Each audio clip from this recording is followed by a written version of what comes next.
which is that if everything's free, like who's the product and what is the product? Well, we're the product. And so I think really breaking that down and understanding how either by design or by circumstance, which are effectively the same thing, we now have a system in which we're sort of players in a game, and what is the game that we're trying to win, and like what's the point of this, or like what do we get to at the end of our lives? We've got how many followers did you have, and how many people approved of what you posted or didn't approve, or was your life ruined? Did you get cancelled? I mean, there's all these kind of weird sort of phenomenons that I agree with you. I was also kind of very early in the internet, and remember the days before it was, like I was using Mosaic when it was like back in the day. I was using things before there was Mosaic.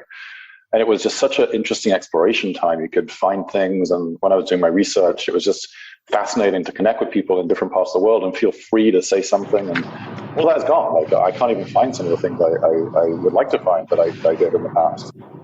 And I'm a big fan of sci-fi myself. And it is quite a sort of dystopian reality that we're stepping into. One of the things that I've thought for a long time, and one of the reasons why I'm so focused on both the advocacy around privacy and the technological aspect of what we can do to build tools that allow people to be more private and less censored, is the idea that sometimes I feel like if we don't get this right, what I think is right, we may end up in a point where there's kind of a point of no return. And especially once you start add AIs and all sorts of other kind of tricks into here, you think, well, hang on a second. One day you wake up and you're like, how do we undo this thing? Maybe we don't know how to even organize to protest against it, because if we try to organize to protest against it, then we get, reprimanded, or we don't even need to get locked up anymore. We just get like socially locked up. That sort of thing. I have a bunch of questions, and Cindy and I worked on some questions. I think perhaps it's more interesting just to kind of go through this conversation and see where these questions come up. Let me jump in just to follow on kind of what you were talking about, because I know Cindy has been interested in this in the past. Cindy's work with EFF, has really blazed the trail for a lot of the thinking that the community has in these spaces. You were basically skating along the point of the right to resistance, as it were. And this is what I was sort of thinking about as I went through my remarks. As the world becomes increasingly quantifiable, as you know, the transits of every given person from morning to night, because they've got a phone in their pocket, and even if they've got location services turned off, the cellular provider still knows exactly where they are, what towers they're connected to. They know the associations and co-travelers, the other phones that move from tower to tower at the same time, from place to place, and this just goes on and on and on. They know who you call late at night. They know who you call after you visit the hospital. They know, which of your parents you call at the low point of your life. And they know where you go next. Do you travel? Do you, visit another hospital? Do you research something, on the internet? What kind of query you submit? What provider does it go to? What records do they have? They know the most intimately private things that can be known really about us. And what they do not know with certainty, because they have a record of it, they can infer with greater and greater confidence as time goes on. This is just what's out there for the taking. As you said, the product is us, which I think is not quite right. It's close to it. It's what people say. The product really is our attention. The thing that is on offering is a space in front of our eyes. They're trying to intermediate our ability to perceive and to think, and ultimately to decide. What's being sold is influence, writ large, I think. Then there's this whole other space, of course, which is the offensive space, how things are being hacked, how governments are intentionally keeping the internet less private and less free than it could be, and not just them, but other institutions as well, in order to maintain their own advantages in being able to spy on us effectively. Why are they spying on us? It's not really to stop terrorist attacks. In the large part, they do this, at least attempt to do this. We know, for example, the case of 2013, the cases that they said, these were useful for saving lives. When the government itself actually went in to investigate, they went, no, these programs didn't have any effectiveness in stopping terrorist attacks. They weren't uniquely useful. They didn't save lives, but they did provide us sort of warm fuzzies. They gave us more awareness. They added to our information dominance, as it were. I want to go to Cindy and just say, from your perspective, from all of your experience, from all of your work with the EFF, and just looking at this from all sides, because you've gone much deeper on the corporate side as well. What's happening here? Are you concerned that there is like a drop dead date where it becomes less possible to organize and sort of shift the system as it exists, the system of law, the system of just norms and practicality? Or do you think, we always have this, we don't need to be afraid of this? And I'm not just asking like the positive vision question to get you to say, sort of the warm and fuzzy platitudes that we do as a community to motivate ourselves to continue working forward. But we know things are getting harder in different ways. We're not going to give up. We're not going to cede the field. We're not going to stop fighting. But what are the linchpins in this big system that government is using for surveillance, that corporations are using for surveillance, that have made them so defensible, so hard to unseat? What are we doing about them that they can work, and what are we not doing that we should be doing about it?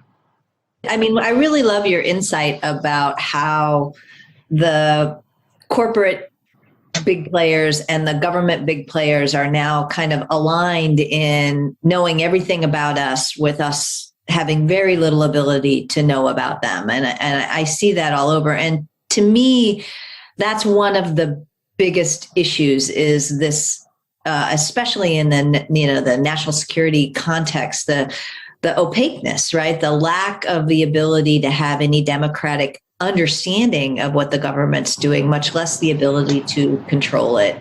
And seeing that kind of reified and crustified and made harder and harder to break is, I think, one of the real important insights that kind of feels geeky, transparency and national security, the state secrets privilege, but really is the linchpin to the idea that we have a democratic system.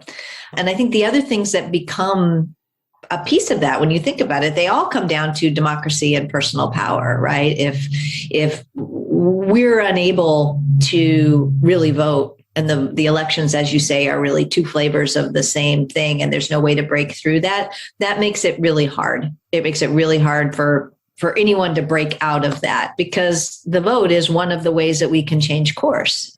I think that in the United States right now, you can see a pretty big effort by people who don't want to change course to try to limit the way people can vote, so that can't happen.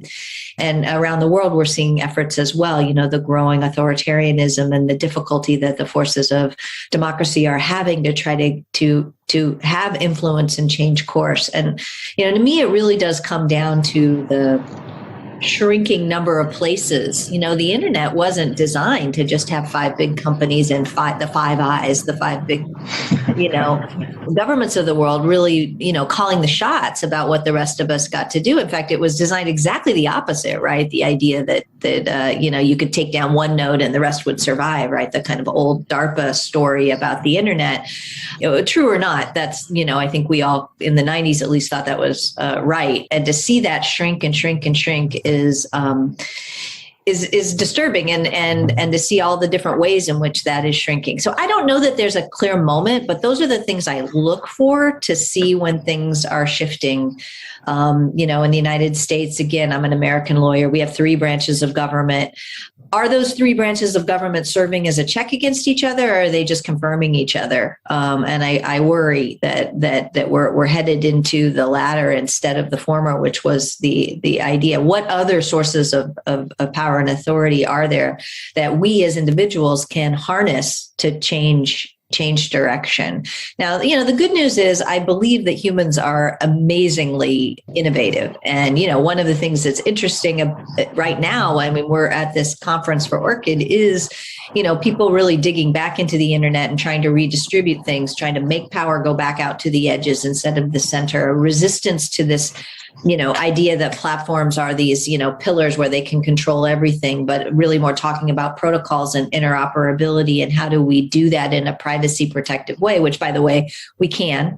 I think those are, that's where you take heart. We take heart. And especially, the original think different, idea, came from Steve Jobs, but it was attractive to a lot of people because I think the early people on the internet, especially, they didn't really fit in, and they were looking for ways to go together and hit and build things and build community.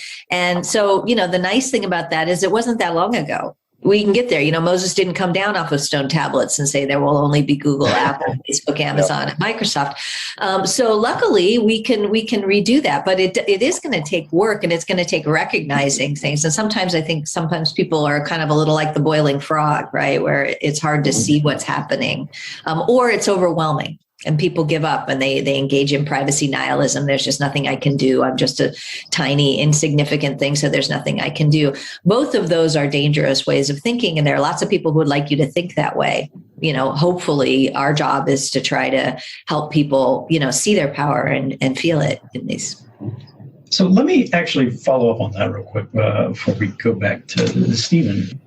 One of the interesting things to me is this question of, all right, what if we fail? Right? What if the system is too organized and it's the public at large is too fragmented on their part in order to organize, to resist and make effective changes, particularly given so many political institutions that they don't really care about public opinion in general, unless it's actively applied, unless it's really laser focused in a persistent way.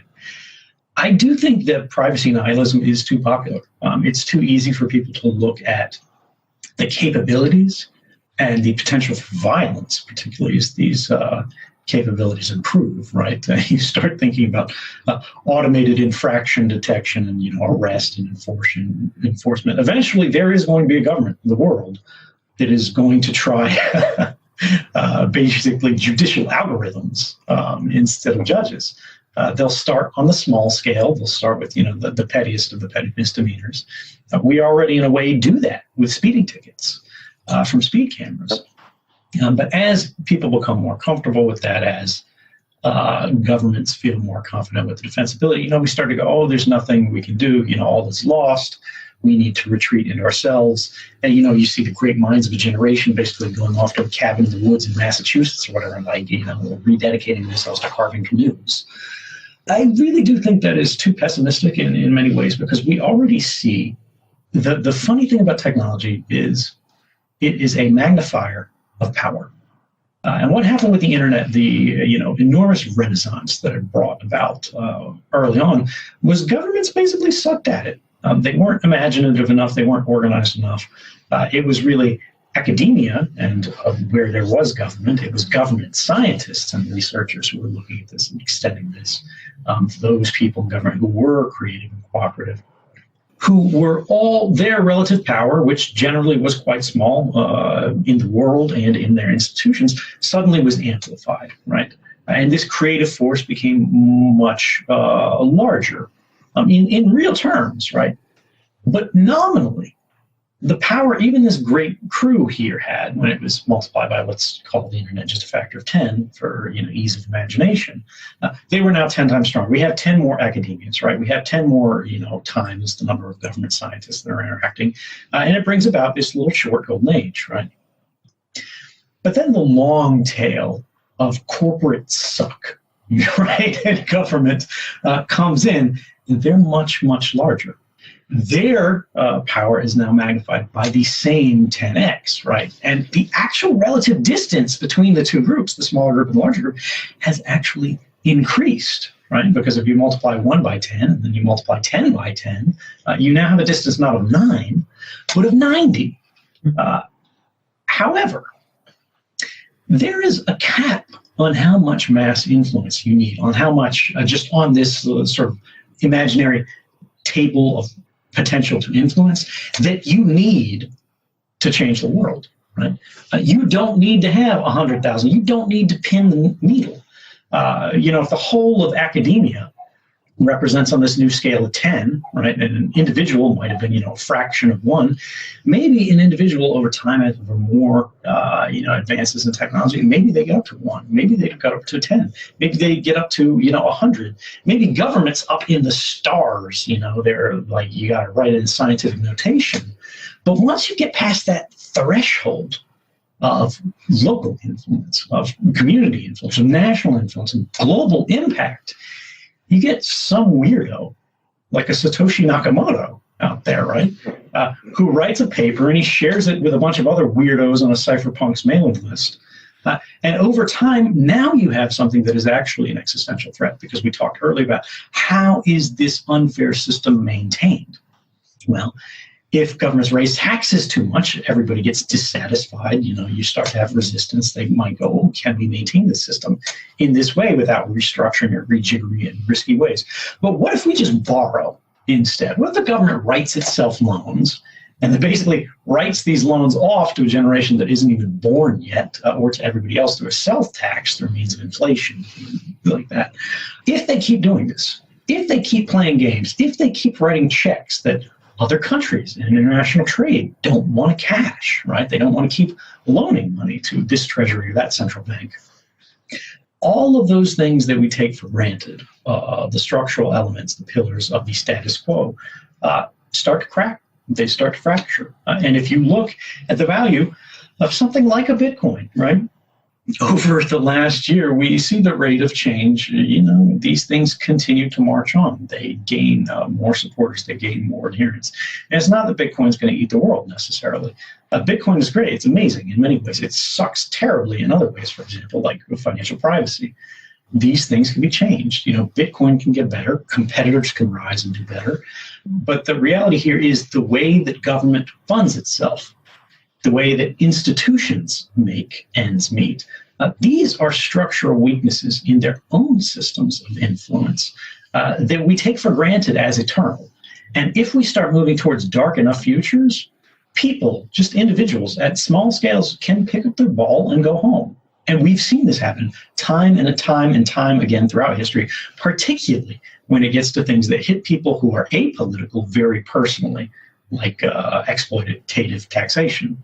Stephen, I don't know if you want to respond to that or move on to other questions, but the floor is yours. I actually had one thought around, I've studied the situation in China quite carefully. One of the things, I'm not sure if you've been aware of, around the marketing of surveillance, the idea of the algorithmic automatic infraction detection. There was a famous crossing in Shenzhen, which I guess, they said had a lot of people getting knocked over in crossing the road and so on. And so they started this campaign where they showed people, well, listen, what we've done now is we've got AI that detects whether somebody didn't stop at the red light or not.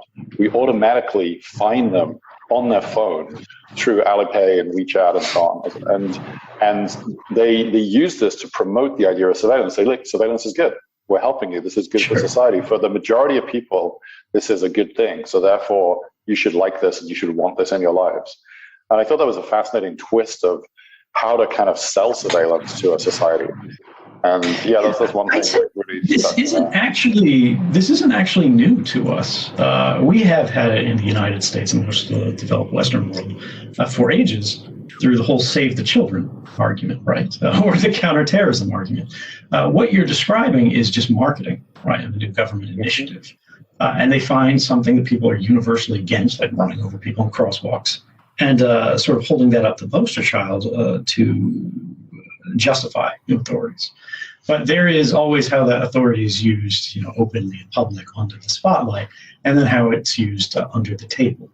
And that's really gets to the basic question of public trust in the institution of government as it exists in a given moment, and the legitimacy of that government. Government can use terrible capabilities for good purposes. The thing is, even if you can come up with a justification for it, right, is it consistent with the values of what a society wants to be? In some cases it is, right? In some cases it's you use a minor intrusion into a right, particularly when people are aware of it, particularly when they consent to it. For example, somebody putting like a security camera sign on the doors of the gas station that you go into because they get robbed all the time, right? You're aware of it. You don't particularly care. You don't have an especially large privacy interest in that. And if you do, you can go, maybe I'm not going to get gas here. Maybe I'm going to go to the old place down the street and pay cash. Those probably don't even exist anymore. I've been gone a long time. There are cameras everywhere now. So okay. Yeah, and in every pocket, in every hand. Yeah, especially from my home country, the UK, we have more cameras per person than anybody, I think, at this point.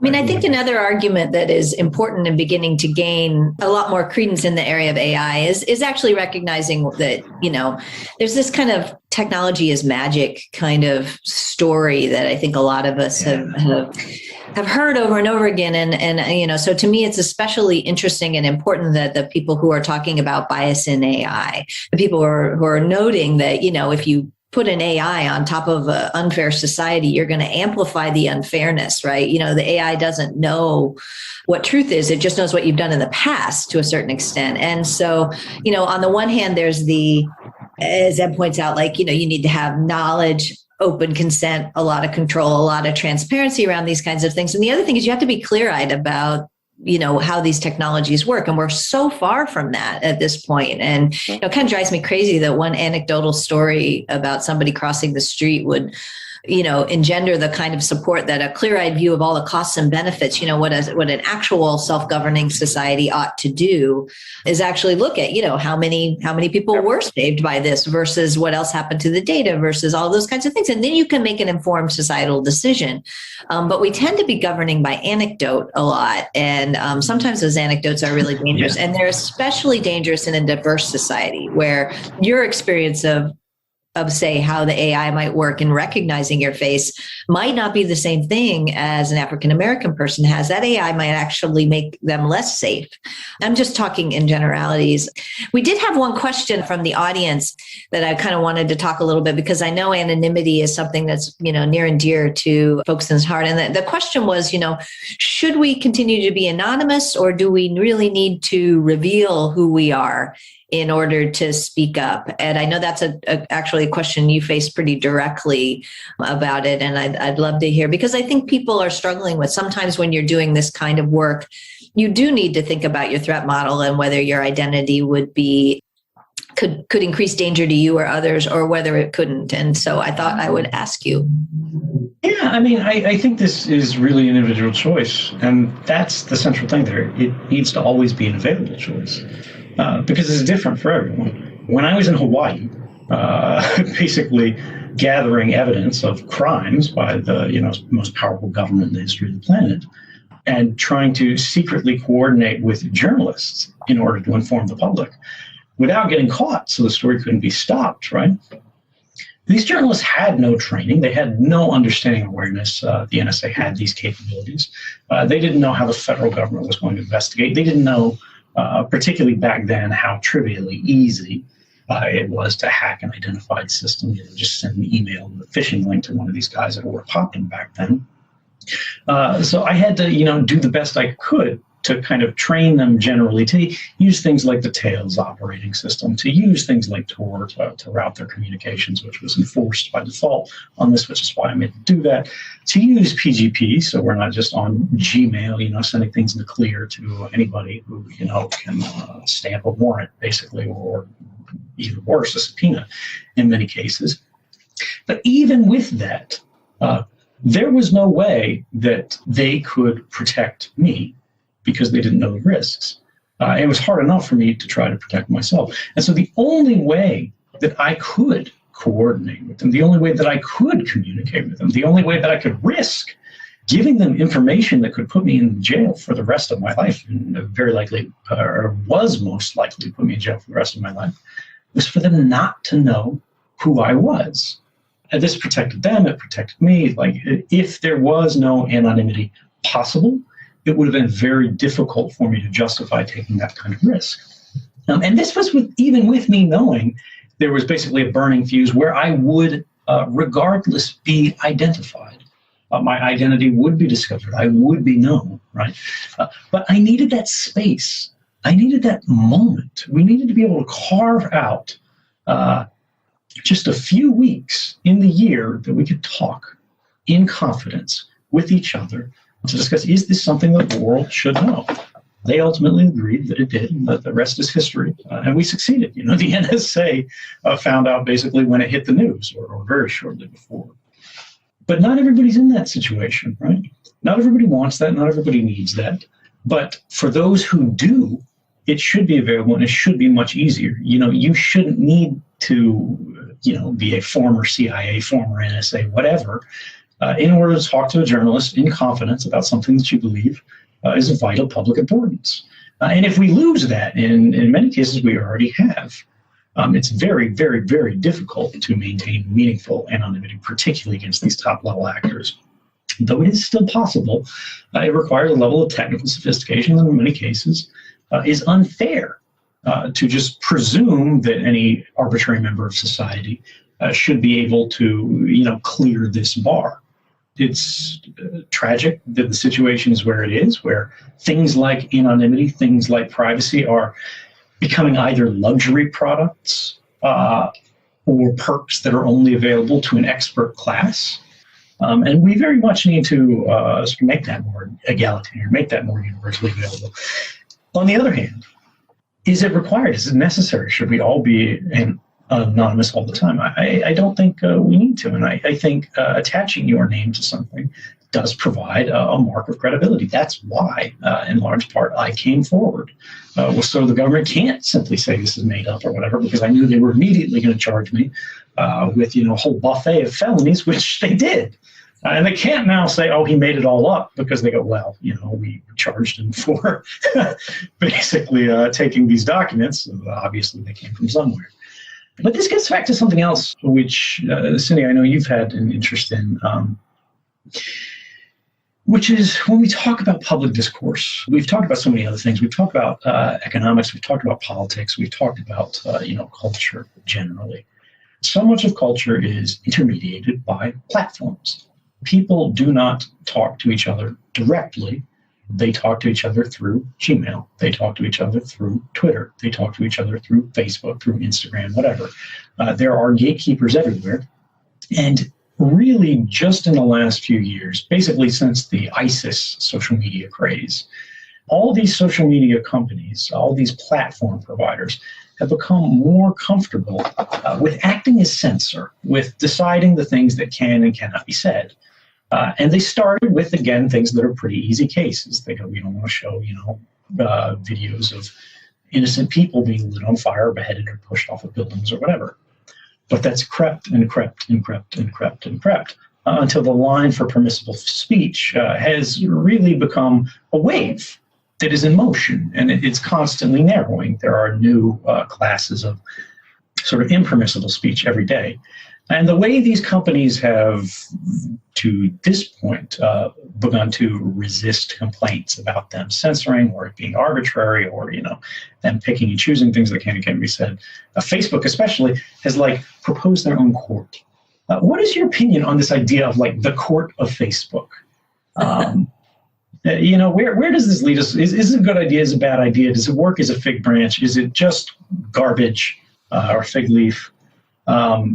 And just how do you see that the position on freedom of speech of these companies, how they're sort of dodging that, and where we should be? How have we moved from the internet of speech, or the internet is a platform for the absolutist position of freedom of speech, which is the answer to bad speech is more speech, which we've had for ages, to this new thing of, deciding who and what gets censored and where, and how do we just scale censorship?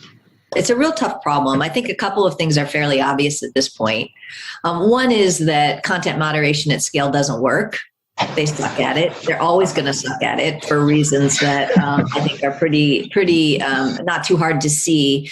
And that the way they suck at is going to follow power. I think there's a lot of attention being played to some extremely powerful people who have been, kicked off Twitter and Facebook, but that's actually not the bulk of the people being kicked off of these things. Most of the people who suffer getting kicked off of these things are people without power. And as a society, we tend to focus on the powerful people in everything that we do. But in this particular instance, I think it's really can be misleading because it can lead you to think that that's the whole problem. The whole problem is whether it was okay for Twitter to kick off or Facebook to kick off Trump, which is what the Facebook board is looking at right now. I think that that's really framing the problem incorrectly. Ultimately, at the end of the day, the Facebook Supreme Court is never going to operate at scale. It's not going to be able to operate at scale. So I think it's going to end up being relatively unimportant in the conversation. I kind of understand where you would come up with this, and there's some good people on it, but I just don't know that that's the right way to think about it. To me, if we really want an internet where free speech lives, we can't just have it with 5 platforms. We need distributed conversations for both sides, both so that people can say what they want, but also so that communities can kick out people who are destructive. And that doesn't mean, you can't do all the other things that you might not to do on the internet, but you might not be able to go to the bowling conversation anymore if you keep talking about racquetball. Like, that's okay. Yeah. Or you might not be able to go to the conversation.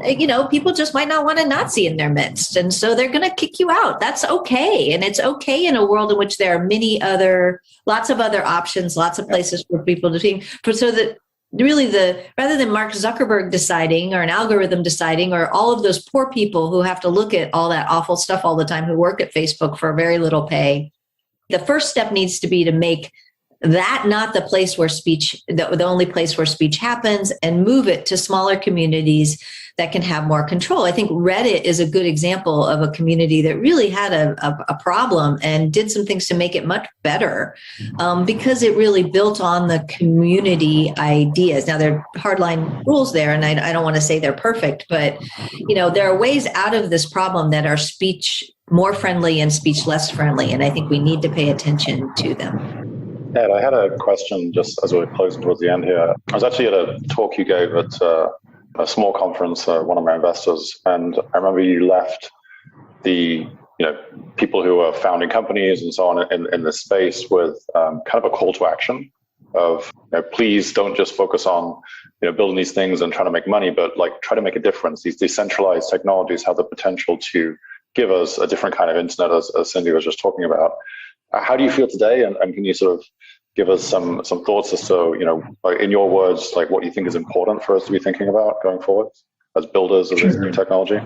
When you think about all of the things that we've discussed today, the ills of society, how those are reflected and manifested through the internet, and really just the automation, the instrumentalization, the operationalization of all of those things, how they're expressed to maintain the system, right? When we hear phrases like national security, we need to understand what they are. National security is not protecting you and me. It's not public safety, where they say public safety. These are not about policing actions generally. It's about protecting the stability of the system. In the old days, we used to call it state security, which was a little more honest. We need to recognize that everything that we do interacts with these systems that are larger than us. And they will be co-opted and they will be used by these systems for their own intention. And we need to think about the fact that what we've lived through in the last half century is basically the greatest redistribution of power in history yet seen. I think the individual has been made more legible to powerful forces, to centers of power, than they have ever been in history, right? You go back to the Stasi, whoever your villains of history are, with their great surveillance, and they didn't know a damn thing. It was absolute garbage compared to what one social media company can know today about any given person. Not just their users, but the people that their users connect with, right? Or someone if it's at the scale of Facebook. Facebook just bakes their SDK, their software development kit, into your weather app or whatever. You just want to get crash analytics or something, but they leech everything out of that phone. What we are doing is we are building architectures of oppression. in many cases unknowingly, in many cases unwittingly or unintentionally, or simply because we did not care enough or because our imagination failed, right? And I think what we need to do is look at these structures as we design them and think about how they can be used for the betterment of people, capital P people broadly. One of the most encouraging things about like the cryptocurrency space and everybody who's building on these different chains is that they understand the value of decentralization. Everything that, Cindy just described, everything that we've been dealing with today, we're talking about the concentration of power, the concentration of resources in fewer hands that increasingly do not need to be answerable to the public, but the public has lost meaningful levers of applying consequence, right? One of the interesting things about the movement towards greater decentralization is it rejiggers all those levers. We no longer need the same levers for consequence if the sort of options for abuse on the other side are diminished. And this is something governments really haven't done a great job catching savvy to recently. Like I think Jerome Powell just a day or two ago was like, Bitcoin is not really a threat to the dollar or fiat currency. It's more of a competitor with gold. And like if you kind of squint your eyes and look at it sideways, you can get to the point that he was trying to make, but really he's missing the forest for the trees there. Whether it's gold, as it has been throughout history, whether it's Bitcoin, whether it's puka shells, whether it's something else, if government money, if corporate credits, if centralized platforms fall out of favor for a decentralized authority, one that has no central authority, all of the privileges of the modern world that it grants, that it invests into central authorities, will begin to evaporate, right? And that is a very different world. And speaking frankly today, it is very, very far away what it appears to be. But when the movement begins, it can happen very quickly. And I think all of us, and particularly the people working in this space, they design, they engineer, they build, they decide the moment that movement begins. And I think, given the direction that the world is going today, it's natural to recognize it's risky. It's natural to recognize that it's disruptive. And in a lot of ways, it will be unjust. But we also have to ask ourselves, what are the consequences? What are the costs of inaction, of failing to move, and of perpetuating a system that we know and itself admits is unfair? Thank you, Edward. Thank you, Cindy, for a very entertaining and interesting and very thought-provoking session. Thank you so much. It's really been a pleasure to be with you. And I got to say, for everybody who sees these things, for everybody who's far away, sitting in their bubble, I think I've still got the social distancing frown. But everybody sees these things nowadays in this crazy world and all this instability. They're like, stay safe, stay safe. Yeah. Particularly in this community, we've got to be comfortable recognizing that there is no freedom from risk in a free society. If liberty is a state of potential, of freedom from permission, being able to act without someone saying, okay, you can do this, there are people that will do great things with it. There are people who will do bad things with it. There will be people who are trying to do a good thing, and it just goes sideways, right? We have to have the risk of failure. We have to have the risk of consequence, because risk is the seed of consequence. Risk is the seed of progress. Also consequences can be good and bad. But this is why I say, whenever we close out one of these things, don't stay safe, guys. Stay free. Thank you. Thank you. You just heard the Private Podcast with your host, Derek E. Silva. Remember to subscribe to the show on Apple, Spotify, Google, or your favorite streaming platform. New episodes available every Wednesday. Thanks for tuning in.